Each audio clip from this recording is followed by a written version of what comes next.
I'm Paul Comfort. On this edition of Transit Unplugged, I speak to Peter Varga, longtime leader of Grand Rapids, Michigan's transit system called the Rapid. During his 20-year tenure at the Rapid, Mr. Varga has led the agency through a number of improvements, including tripling ridership, twice being named the Outstanding Public Transportation System by APTA, and lots more going on, including CNG, etc. All that on this industry legend, Peter Varga's interview on Transit Unplugged.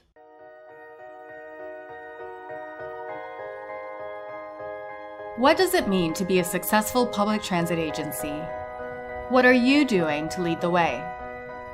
It's time to learn from the top transit professionals in North America. This is Transit Unplugged with your host, Paul Comfort.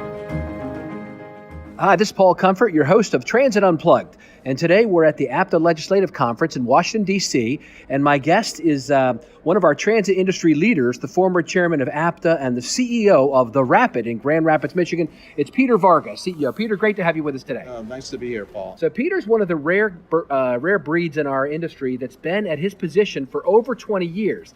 A lot of transit CEOs are on the track of moving from place to place every 3 to 4 years. So tell us a little about yourself and how you ended up as CEO 20 years ago. Well, I started working as the director of operations for an entity called GRATA, Grand Rapids Area Transportation Authority, which was really not an authority at all. And so when the executive director quit, they asked me to take over as interim, and I did. But the authority was really like a 1950s style transit that had taken over from the private entities, and it really didn't have any good funding stream. So I went to the mayor of Grand Rapids at the time and said, this is really not going to work for you or me, because we're not going to have a transit system that really matches the kind of city you're thinking about. So he agreed, and he got the 5 other mayors together, and they agreed on creating a new authority with a property tax millage basis. And so that started the process of becoming the Rapid. Okay. And then You kind of helped even create. You were there at the genesis of it. I was at the genesis because John Logie and I, the mayor, developed a friendship, and we started working on it. I would also say that he insisted that it just be quiet meetings at first, because I said, people think we're meeting in some club talking about transit with the mayors, what are we doing? And he said, no, this is the way we do it. And he was right, and we got it organized. We passed the first millage, and then we had 4 different increases since then. So what are you at now? We're at 1.47 mil property tax, but there was 4 different expansions, and so over time we went from a small transit system to a mid-sized transit system, and we went from having just around 46 buses going out at peak to 129 buses going out at peak. So things just started moving, and that's probably why I've been there for so long. Because we had successive increases, and I had a very supportive board. That's wonderful. So what made you interested in transit? I mean, how did you actually get into our business? A lot of people just kind of fall into the transit business. How did you get into it? I would say I fell into it. I thought I was going to end up being a professor of political science, and I went to UCLA to prep myself for that, and I realized this is not really what I wanted to do. And so I ended up working in the survey research field for a while, and worked for the Research Triangle Institute and other organizations. And then at one point I was between contracts, and my car engine blew up. I had to borrow money from my dad, and somebody said, well, you'd been driving a cab in New York City, so go down to Santa Cruz Metro, hire to be a bus driver, pay back your debt. And that's exactly what I did. And I worked for as a bus driver, and then ended up being working as a dispatcher, road supervisor, training and safety. Before long, here I am still talking to you. Isn't that something? Later. I'd say the same exact thing, just kind of fall into things. Yeah. So how did you end up in Grand Rapids? Grand Rapids, I was recruited actually, because I was in Muskegon running the Muskegon transit system. Okay. At the time, which was a small county system, but the person who was running Grand Rapids at the time wanted somebody who had a little good operations background. Gotcha. So you've done it all, right? Yeah. And that worked out for me, because I did that only for 3 years, and then I ended up being the director. That's awesome. Yeah. So Grand Rapids is now home, I guess, right? It is. It has been. Married with kids there and all that stuff, raised a family, or? Yeah, well, I got remarried. So my wife Susan was teaching in Sparta nearby, and she had 2 daughters. I had 2 daughters, so we tried to mesh that together. But now we have grandchildren, so That's the greatest, isn't it, having grandkids? Yeah. So we're there, and I'm essentially there. So even though I'm leaving in 6 months, I'm hoping to still be engaged in transit somehow, but we're there. Yeah, that's good. So tell us a little bit about Grand Rapids, the area, and then about the scope of your transit system. How many vehicles, how many employees, how many, that kind of stuff. So really, the Rapid is 6 cities. Okay. It's a combination of 6 cities working together to have a regional system. Grand Rapids is really half the population. The other 5 cities are the other half of the population. And what is that total amount of people in that area? Do you know? Well, I'd say in terms of direct service area, we're talking about 300,000 people. Okay.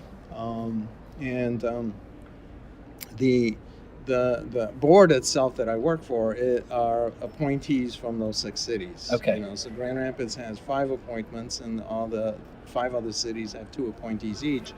So that comes up with a 15-member board. The mayors pick all the appointments, and right now I have 4 of the mayors actually on my board. So it's kind of been like that all those years. There's always been mayors coming and going on the board, and there are appointments made by the mayors of each city. So, in essence, it's a balance of service from the urban core out to the edges of the suburbs. Right.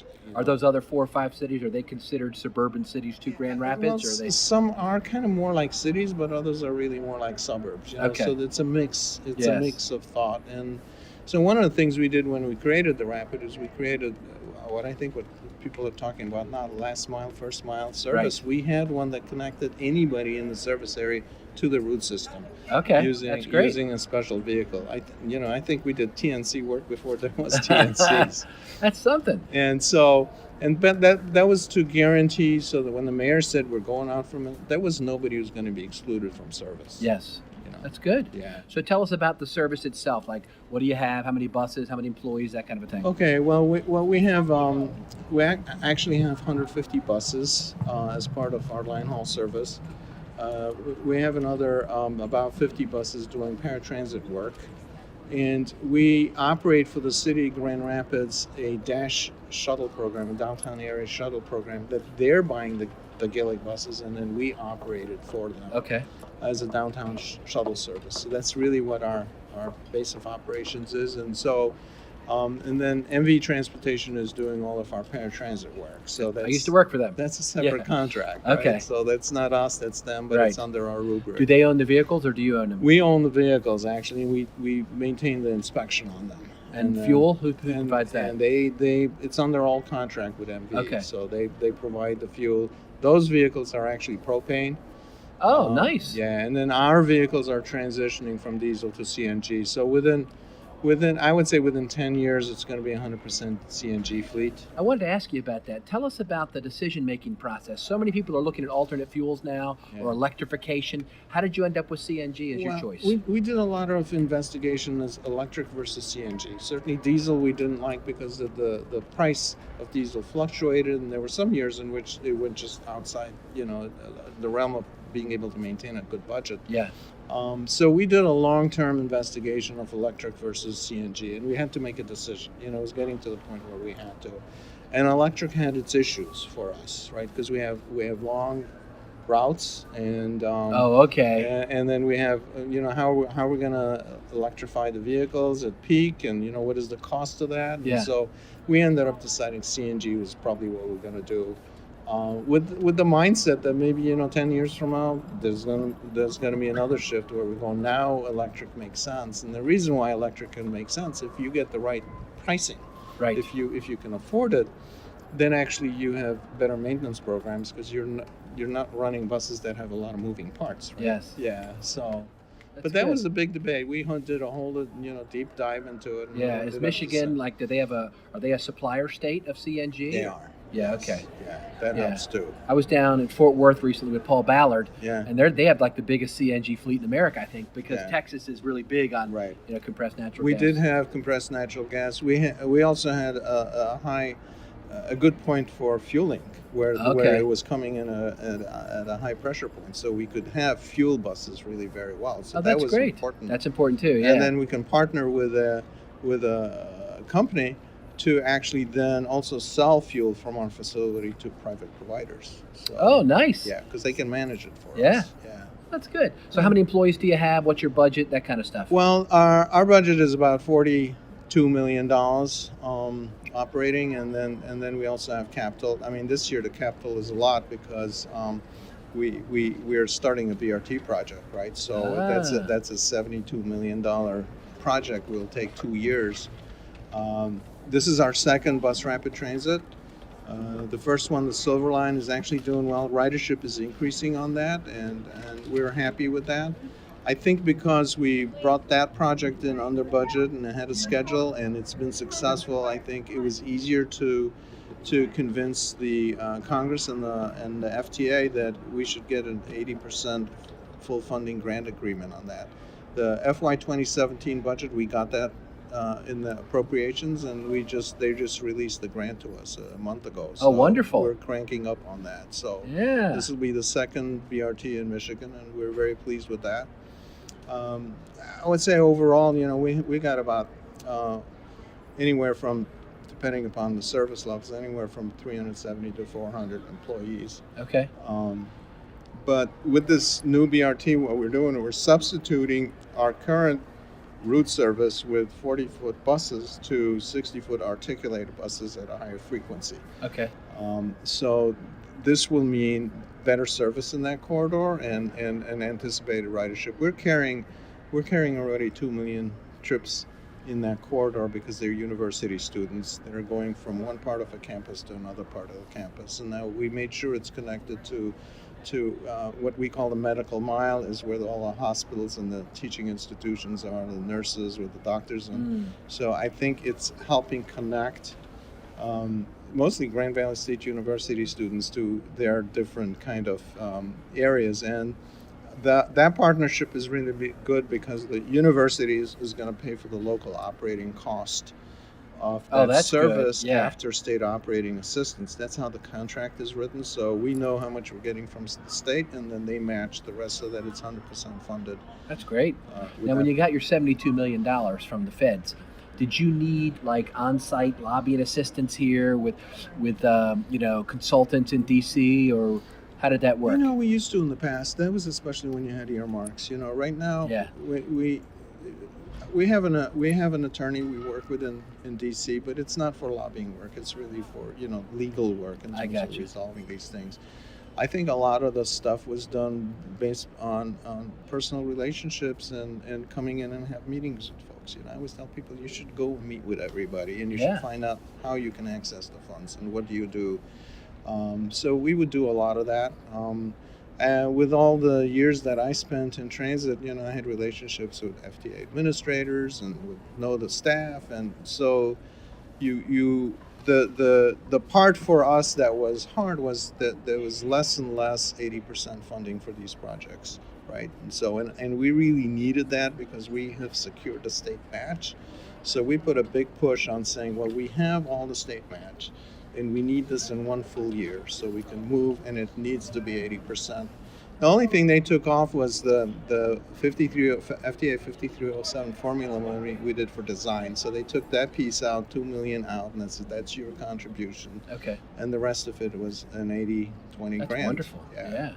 Yeah, and sounds like you got it just in time before some of those things. Well, that was the other thing. Full funding grant agreements are hard to come by now. We knew that was coming. Yeah. And so I put a big push on. We need a full funding grant agreement in FY 2017. We just need that. And part of the issue was, the state was providing the local capital match, right? But they were putting together comprehensive transportation funds, which are their gas tax money, and general funds, which Right. that has to be spent that year, right? So otherwise it's gone, right? And so my thing back with the FTA was, I got the local match. I got all of it now. If I don't get all of it, then I'm going to lose that general fund dollar. So we need to move this project now. You got it. Yeah. That's great. Yeah. Very good. So, so that'll be your second BRT line. Yes. Gotcha. Yeah. And we're opening in May of 2020, so that'll be a while. But we have a really good, successful BRT project now. I'm very proud of it because I think it's genuine level boarding. It's got the stations. It's got the announcement that say when the vehicles Right. are coming. It's got all the features of what a BRT should be. Even the platforms are. We have heat under it, so that it keeps the snow off. Because Grand Rapids is in a winter area. Oh, that's right. And Is there payment off the bus, or do you pay when you get on? You have off the bus payments. So yeah, we have ticket vending machines, and then people board from all the doors. That's wonderful. And- Keep it snapping, right? Right. Yeah. And actually, at peak is when we needed dedicated lanes only. So 70% of it is at peak dedicated lanes. Otherwise, it doesn't. Right. The irony, Paul, is that people look at the signs and the pavement. It says bus only, so they're keeping away from the bus lanes at the off peak. That's good. Yeah. But because it's really not necessary to off peak. And how often are you running it during peak hours? It's every 10 minutes. 10 minutes. That seems to be the trick around the country, is between 10 to 15 minutes is high frequency transit. When people know that they don't need a bus schedule, that they Yes. can just go out there and stand there and it's going to be there in a few minutes. 10 minutes. Yeah. It's I totally agree with you. I think the frequency issue is a big one. All of our other routes at peak are 15 minutes, but that's only half our system. Okay. Otherwise every route is at 30 minutes. And really what really works in my mind for the future is that transit systems have to start thinking about, if they're meeting an urban core level of service, then you really need to have that frequency, because that's when people make up their minds about what mobility choice are they going to use. And That's you have to right. be competitive on time, right? The BRT is great because it's 10 minutes at peak and falls off to 20 minutes at off peak. But the university service, the Laker line, which serves mostly university students, that's going to be at a 6-minute frequency. So that's great. We're now talking about a totally different base level of frequency. And are you moving to an app-based payment plan, or is it a card, or how do you? We're going to have both. We're having a test phase right now, so we're in a pilot mode, and then we're going to kick it off in the summer. By the end of the year, we'll have a firm distributing all those cards at all the major retail locations. Yes, right. So by then, it'll be very accessible to folks. And then with the program, we'll end up also with mobile payment systems. So it'll be the smart card, it'll be the mobile phone.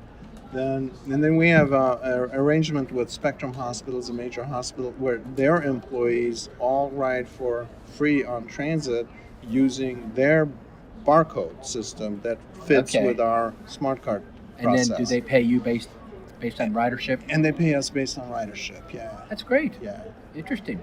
Let's talk for a minute before we go into the future a little bit more about your past. So you were Okay. chairman of APTA Yes. from 2013 and 14 and started Yes. the RCA Council and those things. Yeah. Tell us a little about your time as chair of APTA and the role that APTA plays for CEOs such as yourself in the industry. Well, I think, first of all, anytime you become a APTA chairman, it's really good for your agency. It's really good for visibility on stuff. My board was always very supportive of that. The mayor of Grand Rapids then thought it was the greatest thing because, we had that visibility. It gave really you helps. national exposure. It does. It Yeah. does.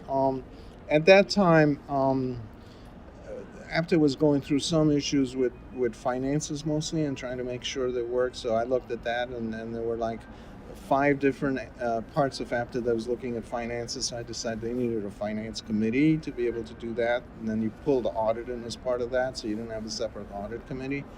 And the other thing I did, was the RCA Council, which took all of the money that we were putting in for advocacy, but coordinating it with the different marketing elements of our industry plus what APTA wanted to do. And those are some of the major things that I was able to push forward at the time, which is create a stability for the organization. That's good.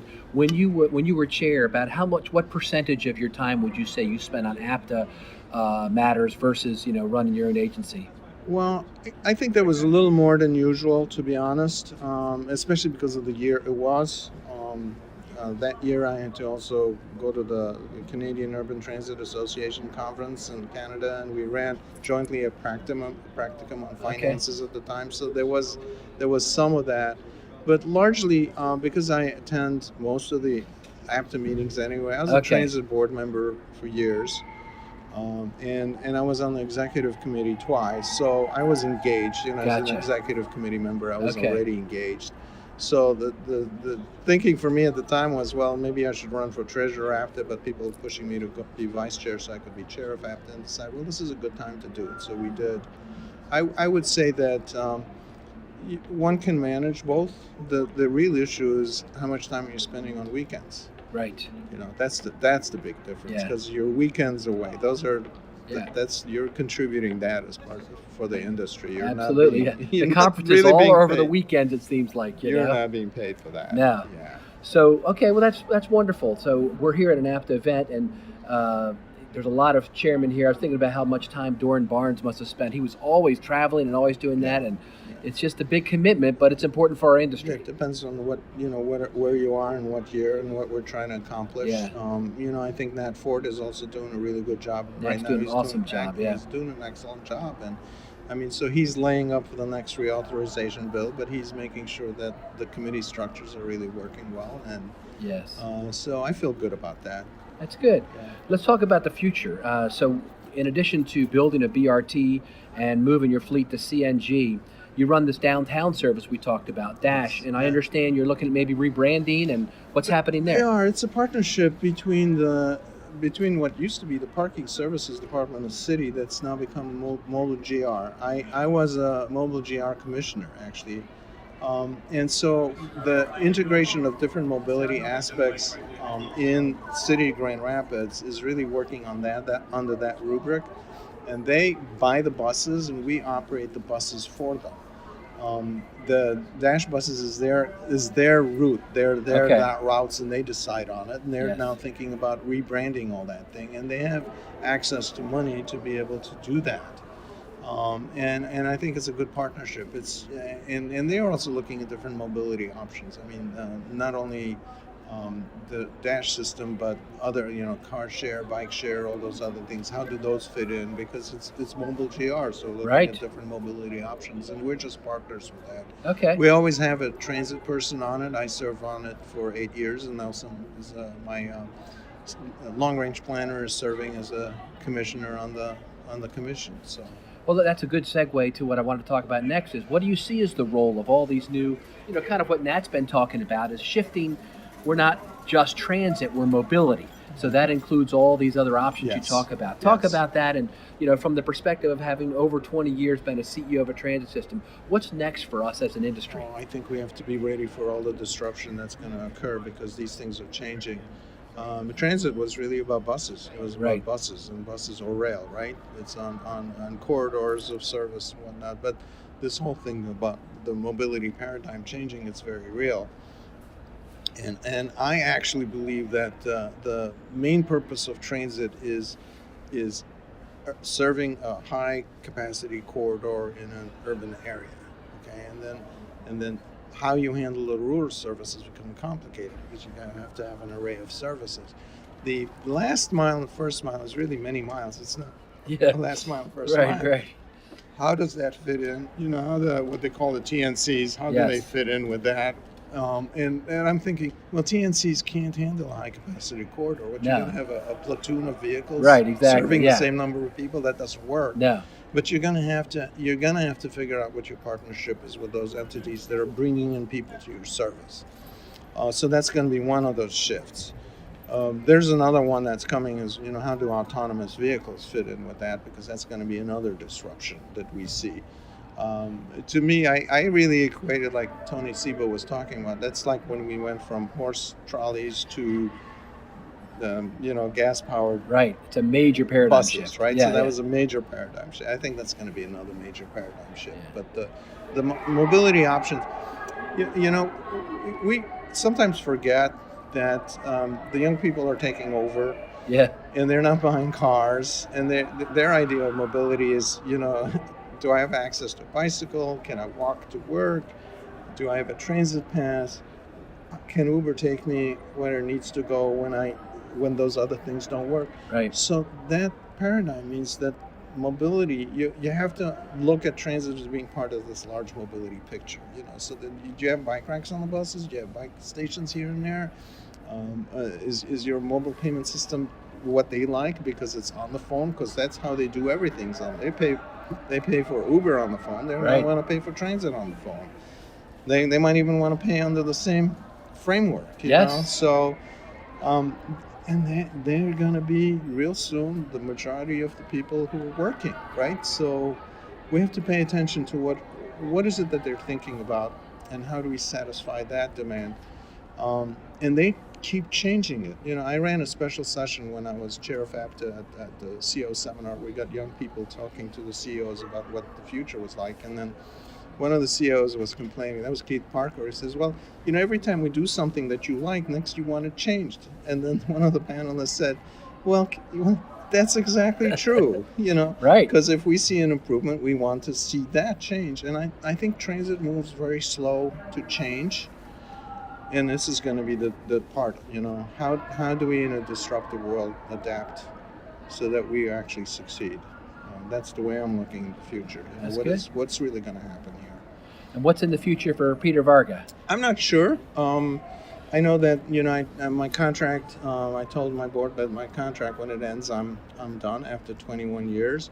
I'm done with that. I'm not done with transit. I'm not sure how that fits in.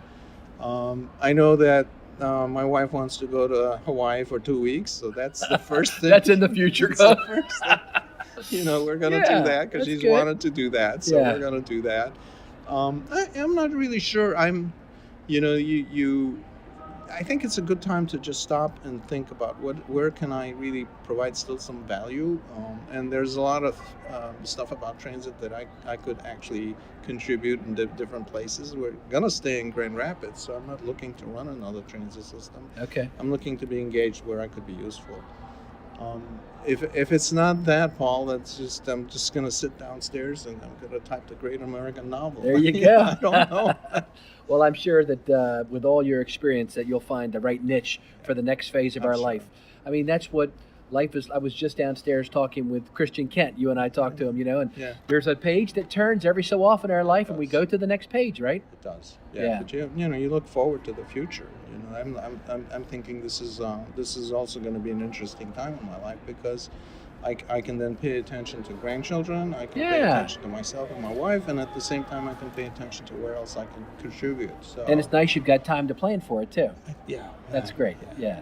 Very good. Well, Peter, thanks so much for being with us today. It's been great. Thank you. Yeah, you've been a pioneer in this industry. I mean, I hope so. Yeah, with APTA, with things like BRT, doubling the size of your fleet, entering into all kinds of cool contracts with folks who can help pay for the service. I think you've really showed the way for a lot of transit CEOs how to run a successful transit system and how to have a successful career. Yeah, thanks. And you got to have a good sense of humor. Yeah, that's right. For that. Yeah, very good. Thanks again, Peter. Thanks, Paul. Appreciate it. Our guest today has been Peter Varga, who is the CEO of The Rapid, an awesome name for a transit system in Grand Rapids, Michigan. Thanks for being with us on this edition of Transit Unplugged. You've been listening to Transit Unplugged, powered by Trapeze Group. To stay up to date, subscribe on iTunes or Google Play, or join the conversation at transitunplugged.com. Thanks for listening.